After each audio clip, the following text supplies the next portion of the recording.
নারী টি-20 সিরিজে এই মুহূর্তে আয়ারল্যান্ডের বিপক্ষে হোয়াইট সরানোর লক্ষ্যে ব্যাট করছে বাংলাদেশ। শেষ খবরে 2 সিরিজে পিছিয়ে থাকা বাংলাদেশের সংগ্রহ 1 উইকেটে 52 রান। আয়ারল্যান্ডের বিপক্ষে ওয়ানডে সিরিজ দিয়ে শুরু করেছিল বাংলাদেশ। ওয়ানডে সিরিজে আইরিশদের হোয়াইট ওয়াশ করে লাল সবুজের মেয়েরা, তবে সেই ধারাবাহিকতা ধরে রাখতে পারেনি টি-20তে। টাইগার্সরা 3 ম্যাচ সিরিজের প্রথম 2 ম্যাচেই শর্টার ফরম্যাটে হেরে গেছে।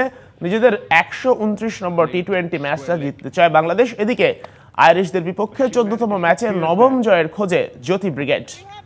A shot of immense confidence right there. Despite the two fielders, as you mentioned, she went for it and bisected the two perfectly. মাঠের অলরাউন্ডার আমি, আর ঘরের allrounder Tylox. Tylox toilet cleaner, clean মানেই Tylox. Bangladesh Ireland নারী টি-20 series cover করতে সিলেট আন্তর্জাতিক স্টেডিয়ামে আছেন সহকর্মী শাহান পাপন। সরাসরি যোগ দিব তার সাথে। পাপন, বাংলাদেশ তো এরই মধ্যে প্রথম 2 ম্যাচ হেরে গেছে, কি মনে হচ্ছে আজকে কি টাইগার্সরা হোয়াইট ওয়াশ এড়াতে পারবে? ধন্যবাদ আপনাকে। আসলে জাতীয় দল পুরুষ এবং নারী দুই দলই যখন আসলে আপস অ্যান্ড ডাউনের মধ্যে দিয়ে যাচ্ছে, তখন কিন্তু গতকালকেই এশিয়ার চ্যাম্পিয়ন হয়েছে বাংলাদেশ অনূর্ধ্ব 19 দলের যুবরা। শুভ সকাল শেখ আশিক।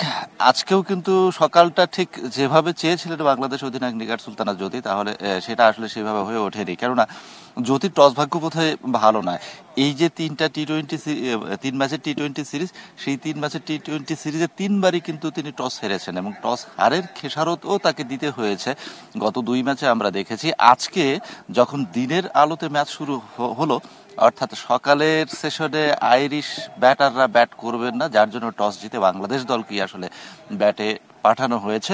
এবং আমরা যেটা দেখতে পেলাম যে নিয়মিত গত 2 ম্যাচে যেটা দেখতে পেয়েছি যে ডালিয়া এবং সোবাহানা মোশতারি ওপেন করে থাকতেন, আজকে কিন্তু সেখানে ডালিয়াকে বাদ দিয়ে নেওয়া হয়েছে মুর্শিদা খাতুন হ্যাপিকে। তবে হ্যাপি খুব একটা ভালো করতে পারেননি, তিনি কিন্তু ফিরে গেছেন। তবে দ্বিতীয় উইকেট জুটিতে নিগার সুলতানা জ্যোতি এবং সোবাহানা মোশতারি তারা বেশ আস্থার সাথেই খেলছেন বলবো।